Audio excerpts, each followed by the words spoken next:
కాలమే పుణ్యపాపములకు ఫలితాన్ని సుఖదుఖాల రూపంలో ఇవ్వవలసి వచ్చినప్పుడు ఆ క్షణంలో ఆ దుఃఖం పొందడానికి అనువైనటువంటి కార్యం చెయ్యి అని చెప్పి ప్రకోపింపచేసి బుద్ధిని తప్పు చేయిస్తుంది, లేదా తప్పుగా 10 మందికి కనపడే పని చేయిస్తుంది.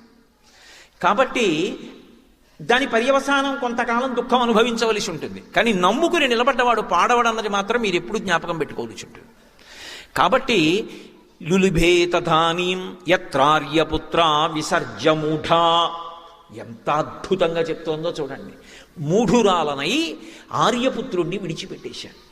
అయితే నేను రాముణ్ణి అలా పంపినా నేను రాముడికి దూరం కాను. నేను అరణ్యవాసానికి, అసలు ఈ లంకాపట్టణానికి వచ్చేటటువంటి అవకాశం లేదు. ఎందుకంటే నేను రాముణ్ణి పంపానేమో కానీ రాముడు నన్ను వదిలి వెళ్ళలేదు. నేను ఎప్పుడూ తన సొత్తుగా ఉండడానికి తగిన ఏర్పాటు ఆయన చేసే